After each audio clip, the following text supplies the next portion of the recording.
We have about 30 minutes before our coffee break. So what we will do, we will start the discussion. We will invite Mr. Siju Fitakia to introduce his discussion, and then we'll continue after tea break. If you just allow me to do a brief introduction.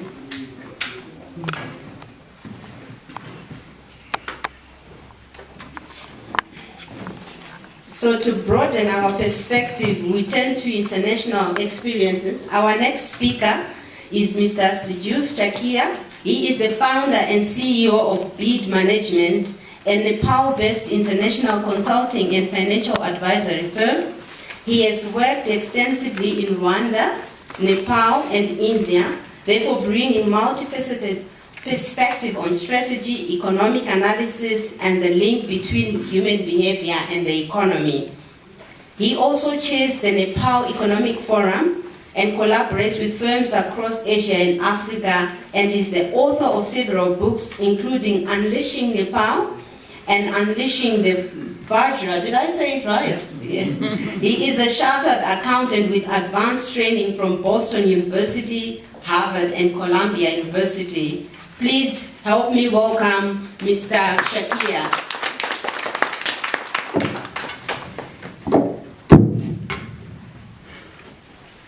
Thank you. Thank you so much. I'm audible, yeah? Do I need the mic? No. Yeah, you can hear me at the back? Yeah. Okay. Thank you. Yes, sir. Yeah.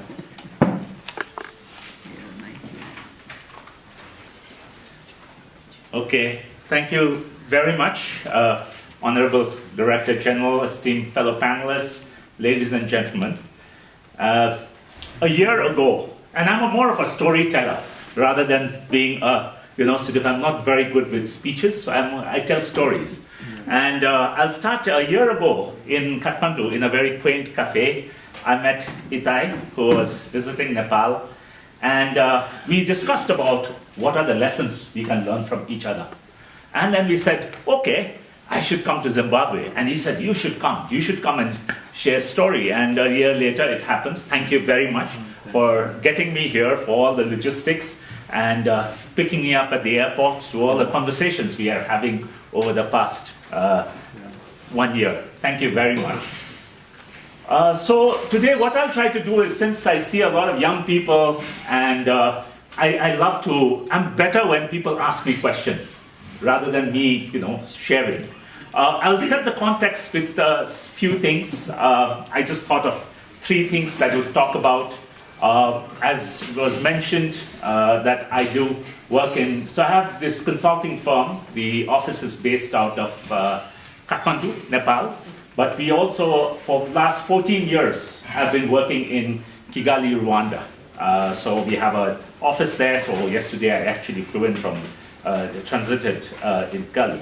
So I'll just talk about what are some of the lessons we can learn, as was mentioned by Itai in his opening remarks, that it is time to learn from what we call a South-South cooperation. Gone are the days we learn from what's happening. If you want to now learn the democracy model of United States at this point of time, do we want to learn that? No. That's not, I think 20 years ago, that's what the model we wanted.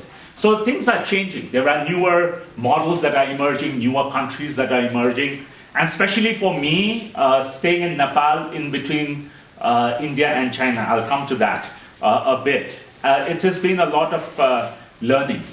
So in terms of my background, it has been shared. Nowadays, everybody who uses AI, you can ask who is Siju Fitakia, Grok, ChatGPT, Copilot, Gemini is going to tell you a lot of things. Yeah, but 20 years I spent in a corporate career. So I was a hardcore private sector guy, worked in the largest business group, went to become the group CEO. And 18 years ago, I started my own company that we are now working in 12 countries. And then, apart from all my reading, so I have books behind me. This is the latest one that has come up, which would be very useful in the setting of the discussions today. And so I call myself a pracademic. A pracademic is something like a practitioner and an academic together, because I have my academic pursuits also. I have a position at the National University of Singapore, Institute for South Asia Studies. I'm a senior fellow there. And then in the Babson College in the United States. So Babson is the #1 college for entrepreneurial leadership in the world. So for the past 26 years. So there my life is taught as a case study. So every year I'm going and talking about my learnings from different countries. So yeah, I travel a lot. Got about 8 books behind me. And between all this, I just love to come and share it. So let me start with Nepal. How many of you have heard of Nepal? Please, show of hands. Yeah, we were in the news for the wrong reason last month, in September. But yeah, and so Rwanda, Nepal is a country of 30 million people, 30. So it's nearly double of this population of Zimbabwe. But in terms of the area, we are half the size of Zimbabwe. Okay? And then we are land-linked. So we are in between. If you look at the map, on the north we have China, and in the south we have India. So we are in between 2.8 billion people. So everybody refers to us as a small country. But if you look at, I always say when I'm in Europe, if we were in EU, we would have been the 6th largest populated country. We are not small. Even if Zimbabwe was in EU, we would have been about the 8th or 9th, 10th largest country. So it's all about our mindset is small. In my country, I say, we are not small. Yeah? Because of our large neighbors, we think we are small. In terms of the GDP, our GDP are similar, about $42-44 billion, Zimbabwe and Nepal. But because of the population, your per capita is nearly double our per capita income. So when we look at the context. In terms of the population, interestingly, Nepal's population stabilized now at about, the fertility rate is about 2, Zimbabwe is double.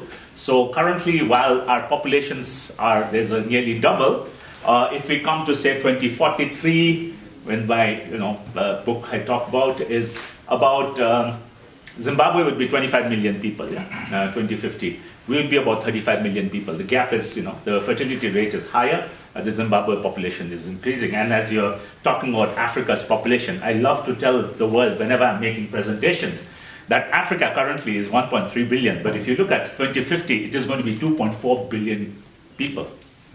It's like India and the size of India and China market then. That's the size of Africa market. And so we are all connected to this market. And whenever I think of my market, I don't think of my 30 million people only, but I think of the 1.4 million people in the north and 1.4 billion people in the south. 2.8 billion is a market.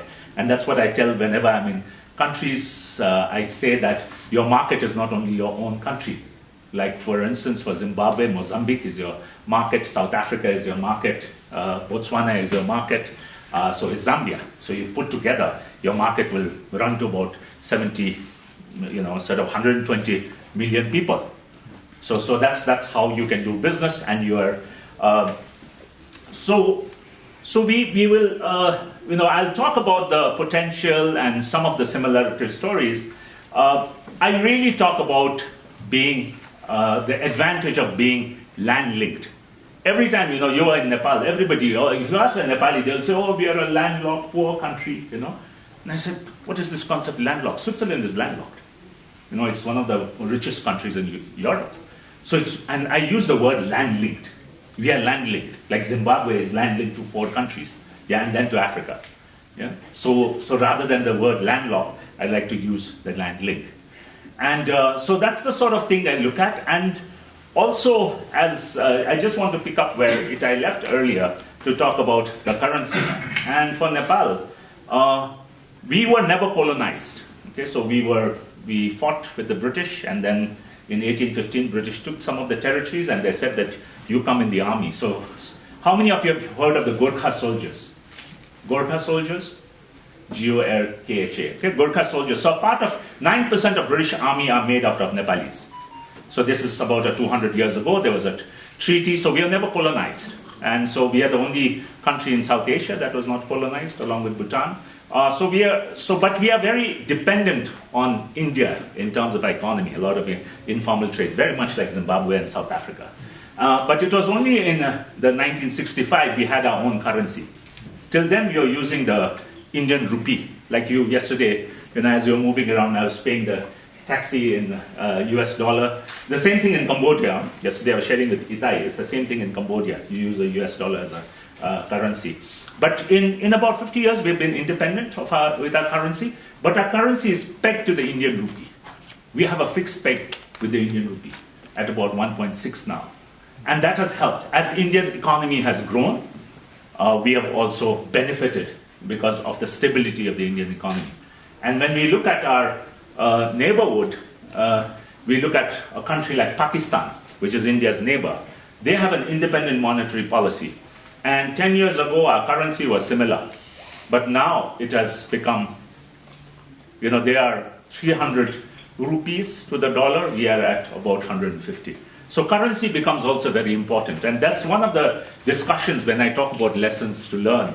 And again, when it comes to Rwanda or Cambodia or it comes to Thailand, the managing of the currency becomes very important. So when we come to Nepal, I'm just picking up some pieces, and we'll talk about them more in detail. So personally, as I was mentioning, working out of Kathmandu, but I've worked in a lot of. I love coming to emerging markets. So my book, I call it it's a playbook for EMDE countries, emerging market, developing economies. So there are about 60 of us. So I work in Bangladesh, very similar, Sri Lanka. In South Asia, you go to Bhutan. Bhutan is another country which is about, would be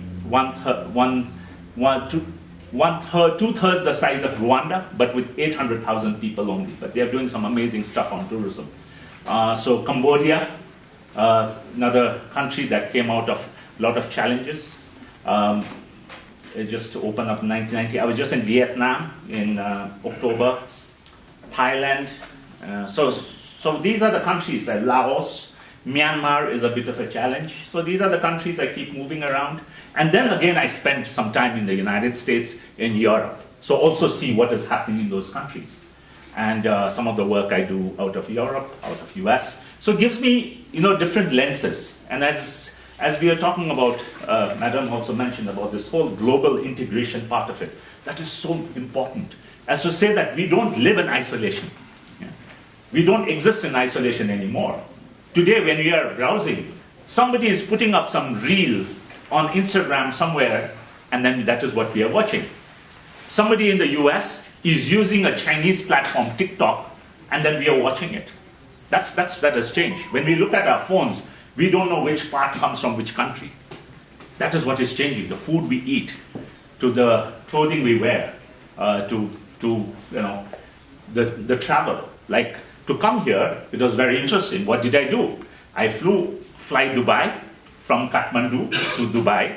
Then I took Rwanda Air, an African airline. I came to Kigali, and from Kigali, there was a transit in Lusaka, and then I came to Harare.